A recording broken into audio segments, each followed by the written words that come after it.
Nexo is acquiring Buenbit. There's going to be a lot of consolidation, and I think that this is just starting. Paradigm invested $13.5 million in Crown. It's really exciting to see Paradigm investing in local stablecoins. This is a company that has more than 10 million users, and they've raised more than $300 million.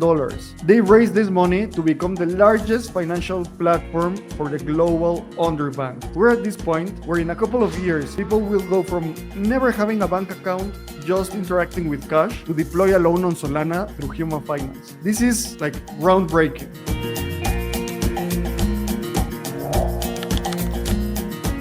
Hello everybody, welcome to another episode of Frontera, the podcast where we analyze what's happening in frontier markets. I'm Aave, co-founder and CEO of Bando, and we're with our great analyst, Julian Joker, that recently has evolved his professional persona from Joker to Julian. So Julian, how's everything, man?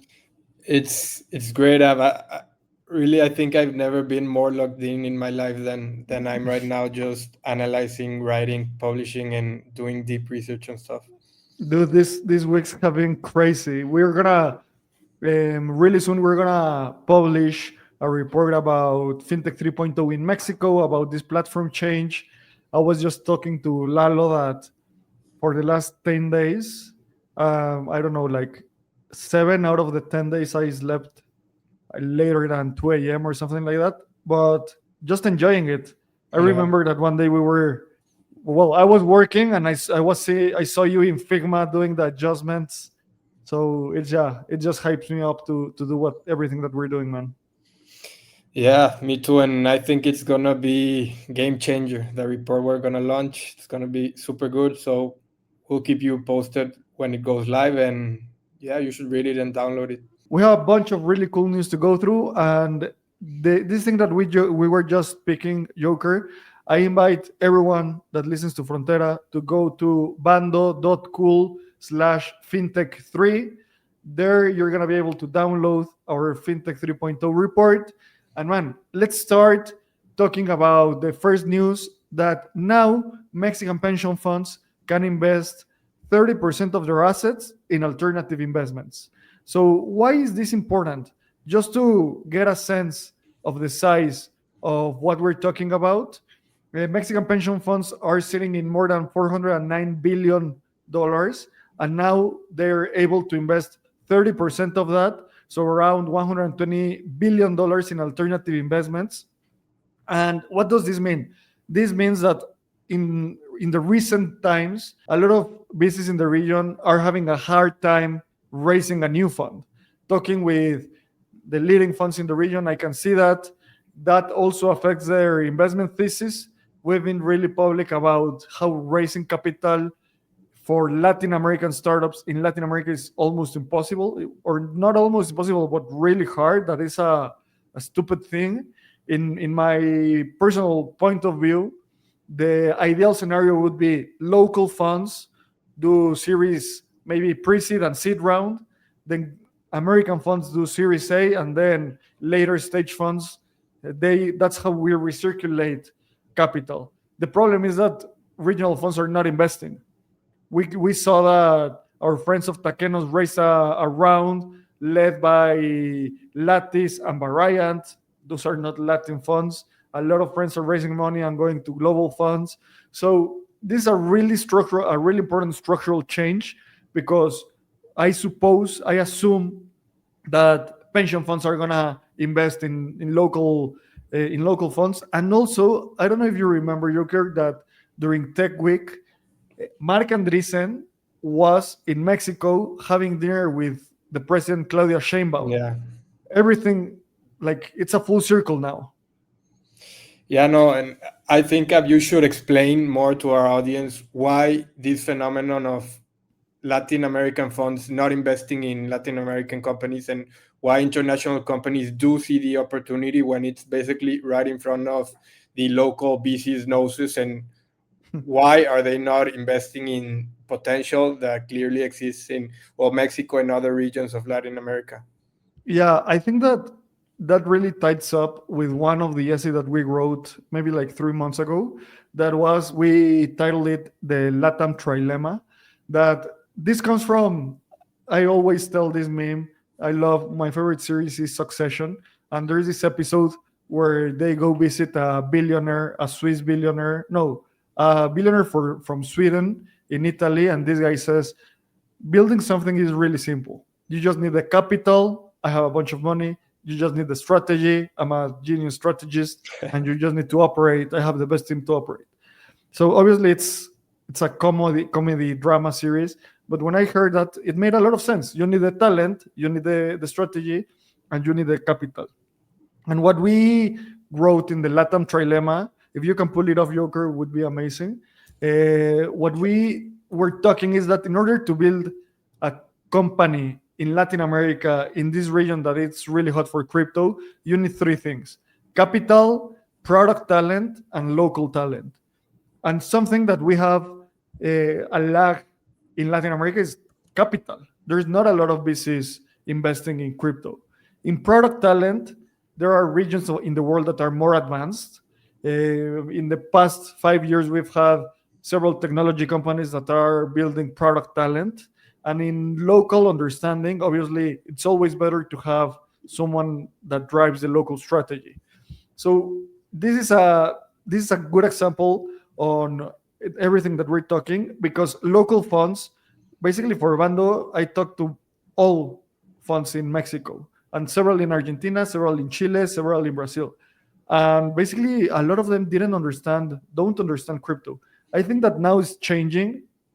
I saw some relevant crypto, well, fintech funds, traditional funds in Buenos Aires. So that's starting to change. And I hope that pension funds now investing, Mexican pension funds investing around of $120 billion in alternative investment accelerates that. Yeah, I think that sums up nicely. Let's go on to the next news.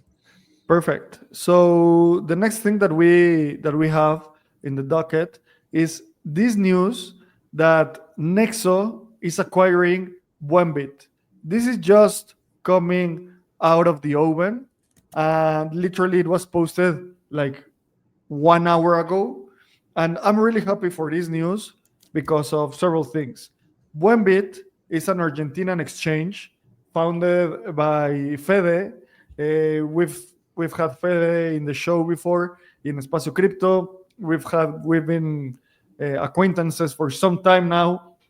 And why I'm so happy, because this brings consolidation to the industry and also liquidity.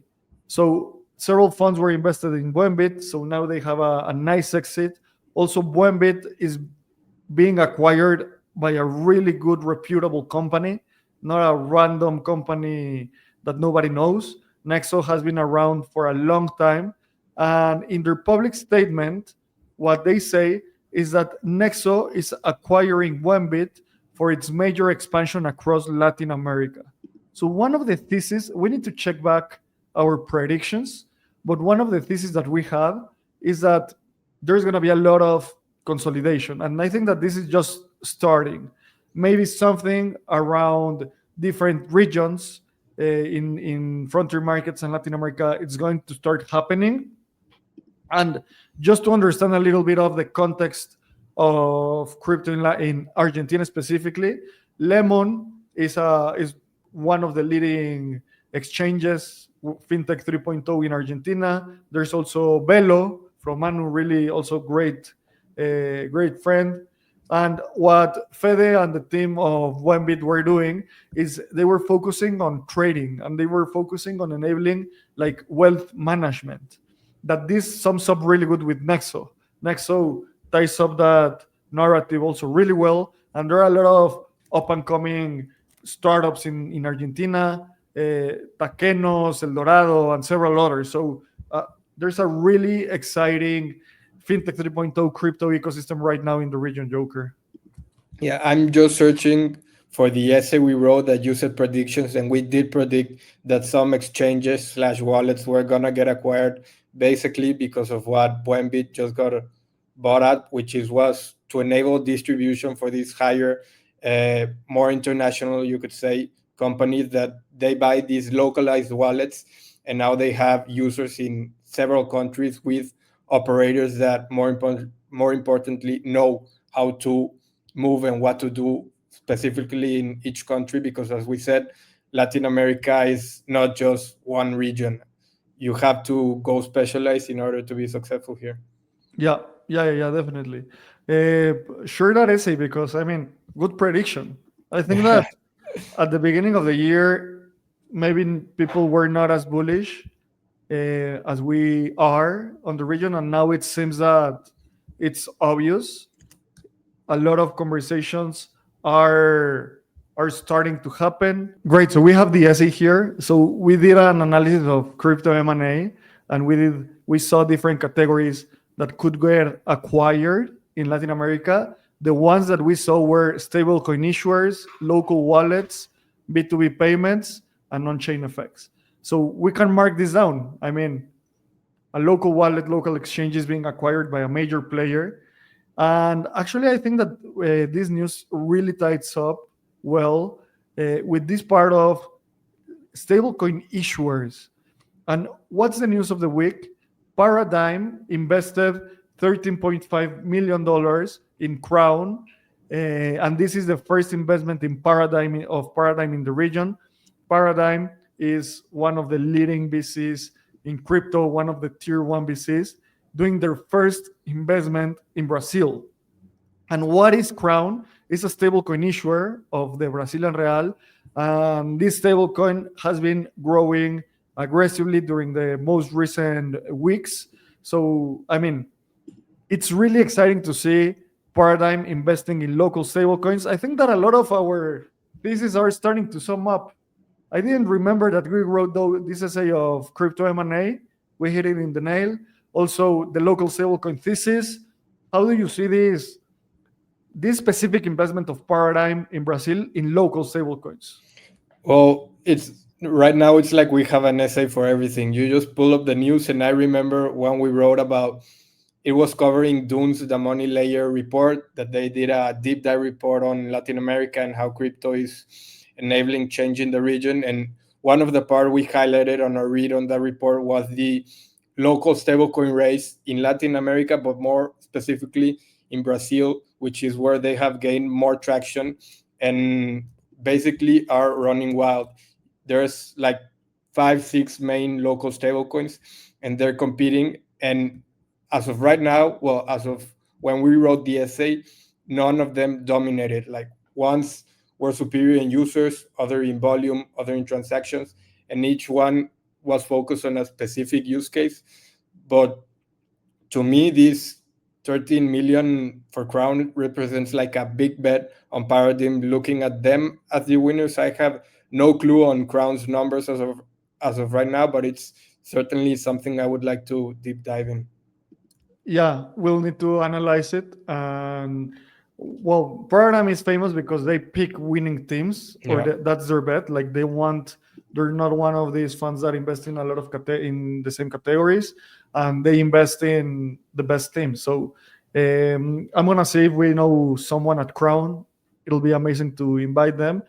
This year is closing like with a lot of things happening. Just this news, there were weeks, months ago, where there were not a lot of news, and today we have a bunch of really amazing news. And the next news I want to go to is this one. Tala obtained a 50 million credit facility to deploy lending via Huma Finance and Solana. So why is this so important? Tala is not a crypto company. Tala is a Fintech 2.0 company. This one of these companies that's evolving from Fintech 2.0 to Fintech 3.0. And you just need to understand what Tala is. Tala does micro lending. So they do lending from $20 to maybe $100, $200. And they've grown really aggressively in Southeast Asia, in Africa, and in Latin America. They have a big market in Mexico. And if you go to some of the regions in Mexico that are more like base of the pyramid, everybody knows them. Everybody knows Tala. Everybody knows Didi Préstamos. Didi is a competitor from Uber for those that listen abroad. So it's really exciting to see this. Also, this is playing out of fintechs coming to Fintech 3.0. doing this evolution, and also a huge win from the Solana team. And I just can see that this is a great deal for Tala, because I think that the rate that Huma Finance gives them, it's going to be super competitive. So they have the incentive to come on chain because they have cheaper access to capital and deploy those $50 million across the world. So let's see. I think that Tala eventually will need to maybe deploy a wallet, also start building other stablecoin features. So really exciting news. I have a good friend at Tala, so I'll invite him to Frontera.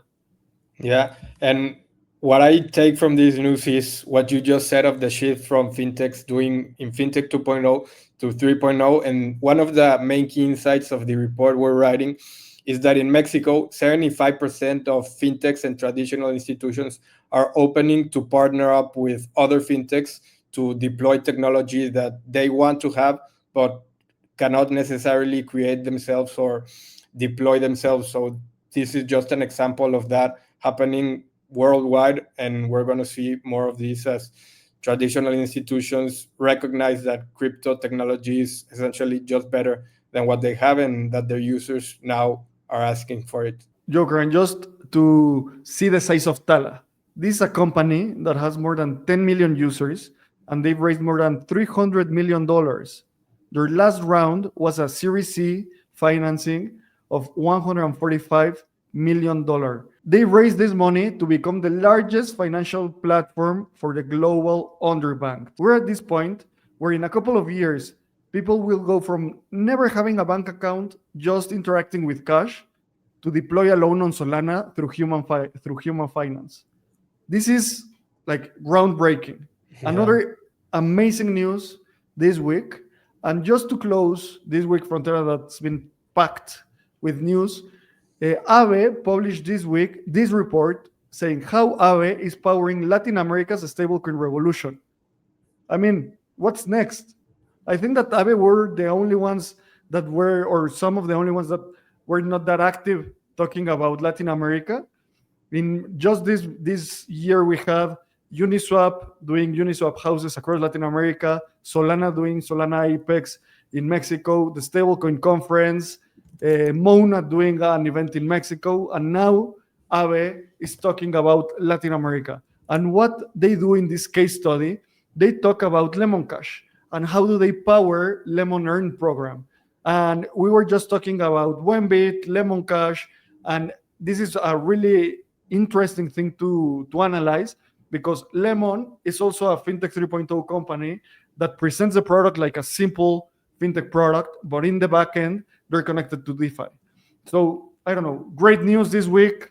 What do you think of Aave talking about Latin America? They must read Frontera. Yeah, I think I so. hope so.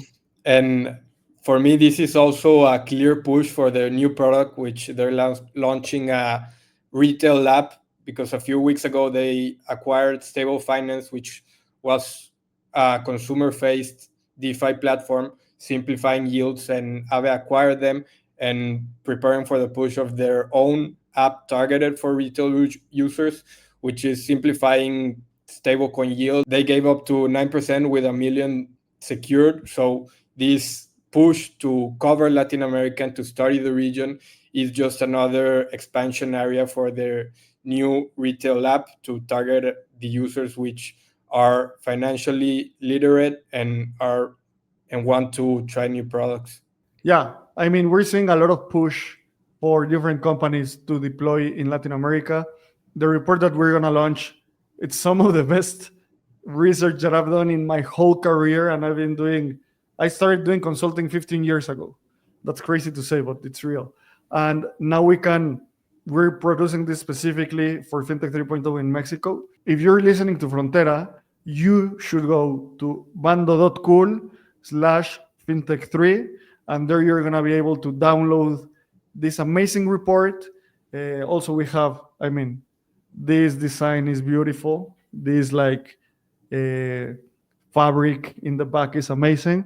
So that's it, Joker. This might be one of the richest episodes ever. Like, the amount of information per second was huge.